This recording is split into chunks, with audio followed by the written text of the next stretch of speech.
aking bahay na pinili ay pagpapalaing lagi, na ngalan ko'y manatili.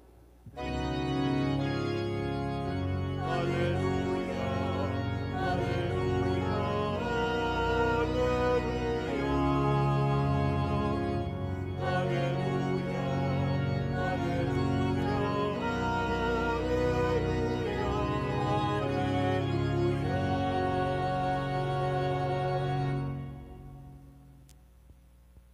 Sumainyo ang Panginoon. At sumaiyo rin. Ang mabuting balita ng Panginoon ayon kay San Juan. Papuri sa iyo, Panginoon.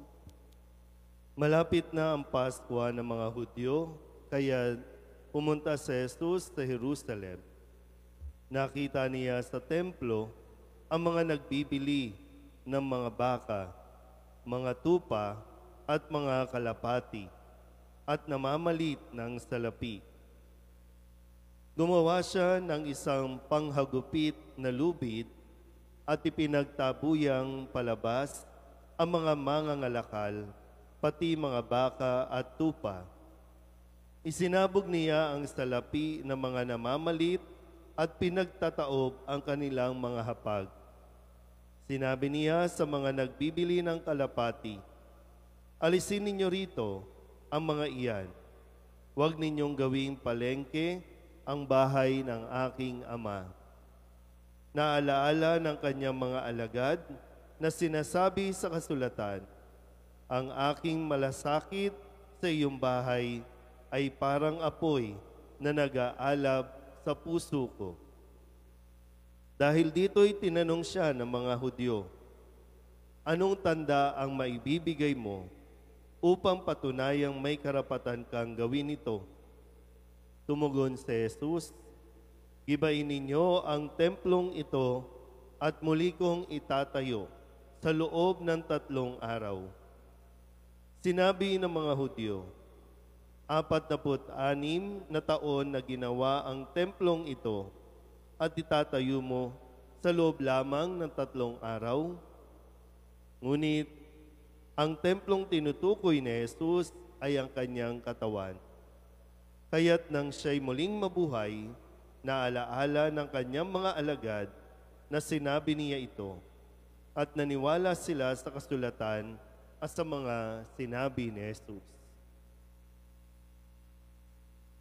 Ang mabuting balita ng Panginoon. Pinupuri ka namin, Panginoong Hesukristo. Isang magandang umaga po sa inyong lahat. Ngayon po ay Sabado at atin pong ipinagdiriwang ang kapistahan ng isa sa mga 4 na basilika doon po sa Roma. Ito ang Saint Lateran Church, kung saan ang ating Santo Papa ang na lumuluklok bilang obispo ng Roma. At ito po ay isa sa mga pinakamatandang simbahan na naitatag noong panahon ni Constantine, nung siya po ay emperor at maging Kristiyano. Ito yung naging bahagi ng alaala na kung saan nagkaroon ng lugar, nagkaroon ng tahanan ang mga tao para magtipon-tipon, magpasalamat, magpuri, at lalong-lalo na manalangin sa ating Panginoon. At ito rin po ang aking ika-6 na araw dito po sa tahanan ni San Jose, ang ama ni Jesus. Kung kaya, nais ko po muna kayong anyayahan na balikan natin muli yung mga gabay na akin din naman patuloy na pinagninilayan para sa paglilingkod dito po sa tahanan ng Panginoon. Sana po sa mga araw-araw na nagsisimba, medyo manatili sa ating isipan dahil mahalaga po na mayroon tayong pinaghuhugutan ng mga salita ng Diyos, hindi lang basta salita ng tao. Nag-iimpluwensya sa atin dapat ang salita ng Diyos at hindi ang mga salita ng tao. Nung Lunes, ang sabi ni Jesus, kung maghahanda ka, ang imbitahan mo yung mga hindi makakaganti sa iyo. No? Huwag kang mag-imbita para lamang imbitahan ka din. Kasi gagantihan ka nila. Yun yung expectation.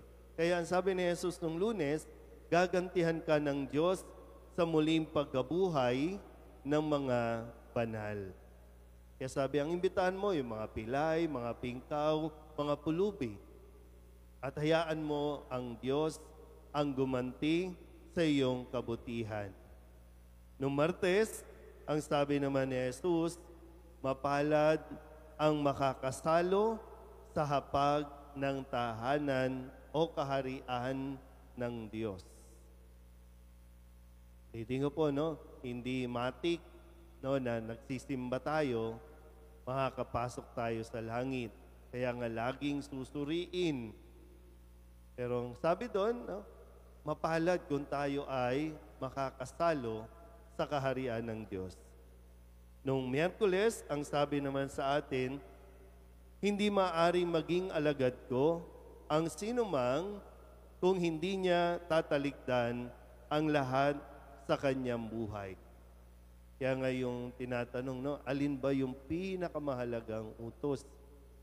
Laging una ang Diyos. Ang sinasabi rin na ang nagmamahal sa kanyang ama, ina, anak, ng higit, huwag kakalimutan yung bahaging yon, ng higit sa akin. Ay hindi o walang karapatan para maging alagad niya. Nung Huwebes, ang sabi naman sa atin, sinasabi ko sa inyo, gayon din ang kagalakan ng mga anghel ng Diyos dahil sa isang makasalanang nagsisit tumalikod sa kanyang kasalanan. Ito yung kwento tungkol doon po sa talinghaga na kapag meron kang isang tupa na nawala, hahanapin mo ito. Iiwanan mo yung siyam na putsyam na hindi naman nagsisisi at hahanapin mo yung isa.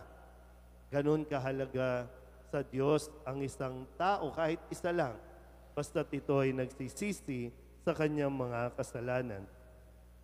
At kahapon, Biyernes, ang sabi sa atin, sapagkat ang mga makasanlibutan ay mas mahusay gumawa ng paraan kaysa mga makadiyos. So, tina-challenge tayo, no? Hinahamon tayo. Kaya nga dapat nagkakaroon ng bunga. Yung hindi lang tayo puro reklamo, iyak. Kailangan matuto rin tayong dumiskarte ng tama. Kasi makadiyos ka eh. Diba? O alam mo at kakayanin mo na kumilos dahil ikaw ay makadiyos. At ngayon po, sa pagdiriwang natin, pakikiisa, no? Ng buong simbahan, ang simbahan ng Laterano ang itinuturing na ina ng lahat ng simbahan, hindi lang sa Roma, kundi ng buong mundo. At sa mga pagbasa natin, narinig natin yung kung ano nga ba ang simbahan. Ito ay tahanan ng Diyos. At sa Ebanghelyo, sabi po dito, yung malasakit, no, ang aking malasakit sa iyong bahay ay parang apoy na nag-aalab sa puso ko. Kaya nga ito yung ilan lamang sa mga tagpo na makikita nating nagagalit ang Diyos. At talagang nagalit si Jesus dahil sa kanyang malasakit. Dito po ba sa ating simbahan, bakit tayo nagkakagalit-galit? Dahil ba sa malasakit? O dahil sa mga hindi natin naproprosesong mga layaw natin sa buhay? Minsan inaako natin matagal na ako sa simbahang ito. Dito na ako tumanda. Sa Kristan pa lang, hanggang ngayon, dito na. Pero nandun pa ba yung malasakit natin sa tahanang ito ng Diyos?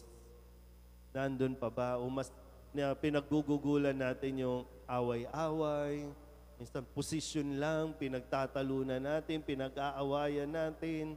Nasaan na yung malasakit na ito na hinihingi ni Jesus sa atin? Huwag natin hintayin na paluin tayo ni Jesus para mapalabas tayo dito kasi baka pampasikip lang tayo dito o nakakadagdag tayo sa dumudumi sa tahanan ni Jesus o sa tahanan ng Diyos. Lagi ko po, no, maganda rin naman itong paalala, no, na sa unang linggo ko po dito, lagi itong nawa, no, na mapasa akin, no, sa puso't isipan na hindi ako dinala rito sa tahanang ito para manggulo, para guluhin. Siguro pwedeng para mamitik. Siguro. Pero ito ay dahil sa malasakit sa bahay na ito. Dahil sa atin ba, halimbawa po, nalalotikit, no, yung inaasahan sa atin na ang simbahan na ito ay maging daluyan ng biyaya ng Diyos. Yung bang kapag may pumapasok dito, nakakasumpong ng kapahingahan, yung nafe-feel nila na okay lang, uupo lang ako dito, magdadasal lang ako dito, at doon ay nagkakaroon na ng kapanatagan. Nakakatulong ba tayo sa ganon? At nawa, maging ganon. Baka kasi, ba't ako pupunta dyan sa simbahan na yan? Mga nakasimangot ang mga nagsiserve dyan. Mga susungit ang mga tao dyan. Ba't ako pupunta dyan? Yung pari dyan, parang di ko maintindihan. Ba't ako pupunta dyan? Baka mamaya gano'n na yan. Gano'n na pala ako, no? Hindi ko napapansin. So ito ay paalala po sa ating lahat. Bahay ito ng Diyos. Anak tayo ng Diyos. Bahay natin to. So kung bahay natin to, pangalagaan natin, protektahan natin, panatilihin natin ang kabanalan, ang kaayusan ng tahanan. Amen?